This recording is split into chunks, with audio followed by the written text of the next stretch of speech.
Hello everyone and welcome back to my channel. So आज का topic क्या है ये तो आप सबने देख लिया होगा, तो इस टॉपिक पे थोड़ा बात करते हैं हम लोग आज। सो जो भी लोग ये ओल्ड एज में जाना, ओल्ड होना, ये कोई बीमारी नहीं है। ये तो सबसे पहले तो हमें ये सोच लेना चाहिए। जो कोई एक फ़ेज़ है, एक लाइफ का एक फ़ेज़ है। जैसे कोई बच्चा होता है, फिर वो बड़ा होता है, यंग होता है, टीनेज में होता है, फिर वो ग्रोन अप मैन बनता है, फिर उसके बाद वो ओल्डर एज में जाने लगता है।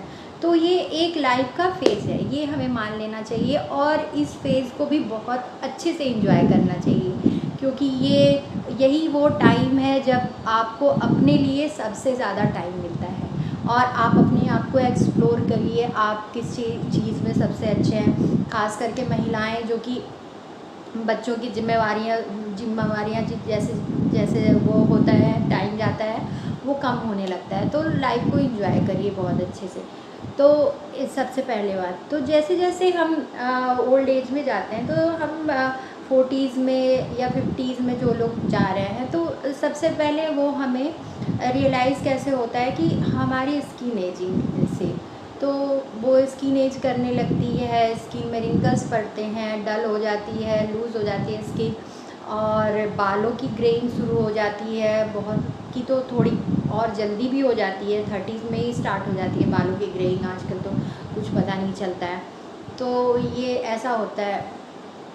तो ये भी है इन चीज़ों से। तो ये जो सिम्टम्स हैं, ये तो काफ़ी अर्ली होने लगते हैं और ये ऑब्वियस सिम्टम्स है कि आपको सामने सामने देख के पता चलता है। और इनका अगर कोई कहे कि जैसे यूट्यूब पे वीडियोस हैं बहुत सारी कि आप 50 में 20 की दिखोगे, आप ये लगा लो वो लगा लो, तो इन सब से आई थिंक कि हमें बचना चाहिए। कोई भी ऐसा कोई भी क्रीम या ऐसा कोई भी ट्रीटमेंट नहीं है जो कि 50 साल के एज में आपको 20 साल का बना दे। तो इस चीज़ से आपको सावधान होने की ज़रूरत है।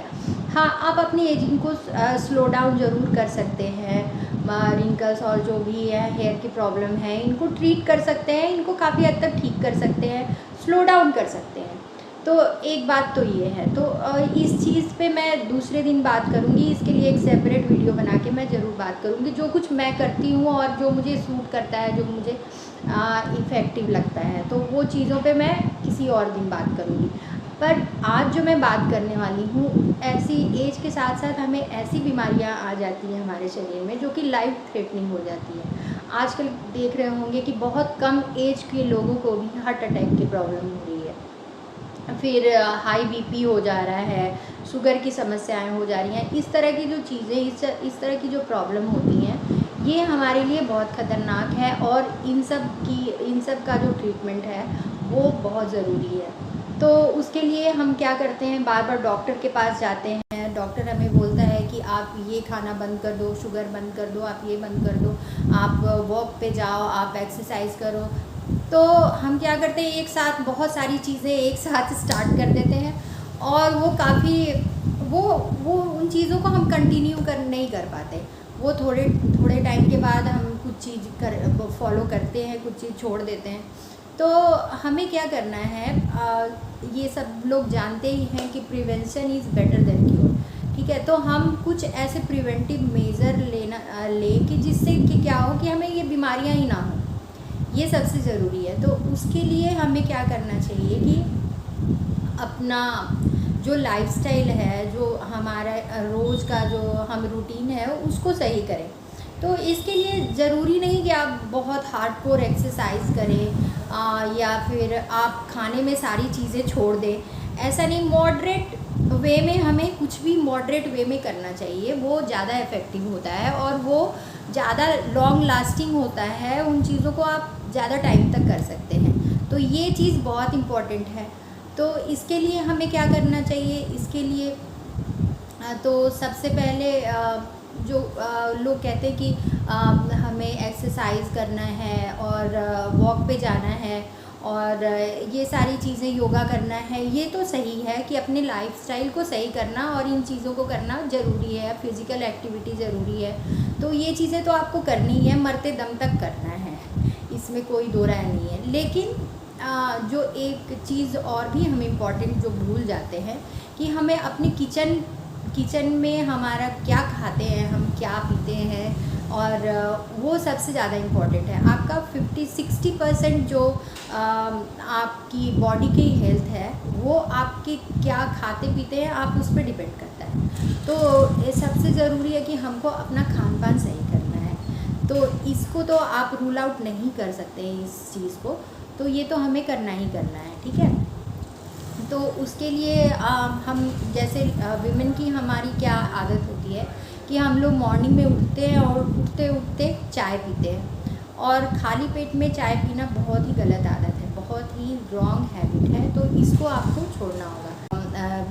एक बॉल दाल है, सब्जी है, ये सब जो खाना है, अगर आप रोटी चावल दोनों खाते हैं थोड़ा चावल ले लिया, या फिर अगर केवल दाल चावल खा रहे हैं, दाल चावल रायता सब्जी ये सब खाओ, तो ये बहुत हेल्दी मील होता है। तो इस चीज़ को तो आपको बहुत वो करना चाहिए। चाहे दूध है, दूध लेना चाहिए, मलाई अवॉइड करें तो वो बहुत अच्छा है। और काफ़ी सारी जो दही है ये सब खाइए, इसमें प्रोटीन होता है बहुत ज़्यादा। और तो ये सब चीज़ों को हमें ज़्यादा से ज़्यादा कंज्यूम करना चाहिए। तो ये हमारे ओवरऑल हेल्थ के लिए भी काफ़ी अच्छा है। हर चीज़ के लिए अब ज़रूरी नहीं कि हम दवाइयाँ लेने लगें। कैल्शियम लेना है तो उसके लिए भी दवाई है। क्या ये सप्लीमेंट्स भी क्या करते हैं, कई बार बहुत नुकसान करते हैं, तो हमें इनसे भी सप्लीमेंट लेने से भी बचना चाहिए। तो हमें ज़्यादा से ज़्यादा फोकस अपनी डाइट पे देना है। उसके बाद फिज़िकल एक्टिविटी भी बहुत ज़रूरी है, और पॉजिटिव अप्रोच भी बहुत ज़रूरी है लाइफ में। पॉजिटिव रहिए, जितना पॉजिटिव रह सकते हैं, पॉजिटिव चीज़ें करिए। अपना अगर आपको भगवान में आस्था है तो भगवान को टाइम दीजिए, थोड़ा पूजा पाठ करिए। अगर किताबें पढ़ने में आपको रुचि है, किताबें पढ़िए। आप कोई मूवी देख सकते हैं, कुछ आप इंजॉय करिए लाइफ को अपनी आप पूरी तरह से। तो ये बहुत इम्पोर्टेंट है। तो बस ये फ़ेज़ है एक लाइफ का, और सबसे खूबसूरत फ़ेज़ है मैं तो कहूँगी कि जब आपने बहुत सारे एक्सपीरियंस की हुई होती है, आप उतार चढ़ाव अपनी लाइफ के बहुत सारे आपने देखे होते हैं, तब आप इस मुकाम पे पहुँचते हैं। तो ये बहुत ही अच्छा और बहुत ही खूबसूरत फ़ेज़ है, और इसको एंजॉय करिए। एंजॉय करना बहुत ज़रूरी है किसी लाइफ में, किसी भी चीज़ के लिए। सो बस यही था मेरा ज्ञान। आप जो कह सकते हैं, मैं इतनी नॉलेजेबल तो हूँ नहीं कि मैं किसी को ज्ञान दे सकूँ। हाँ, मेरी खुद की एक्सपीरियंस है, जो कुछ मैं अपना एक्सपीरियंस करती हूँ लाइफ में, चाहे मैं खुद उसको अपनी लाइफ में लागू करती हूँ उन चीज़ों को, तो आपके साथ मैं शेयर कर रही हूँ। सो आज के लिए बस इतना ही काफ़ी है। So that's all for my video. So I hope कि आप सबको अच्छा लगा होगा ये वीडियो। अगर अच्छा लगा होगा तो ज़्यादा से ज़्यादा शेयर करिए, लाइक करिए और सब्सक्राइब करिए। Thank you everyone.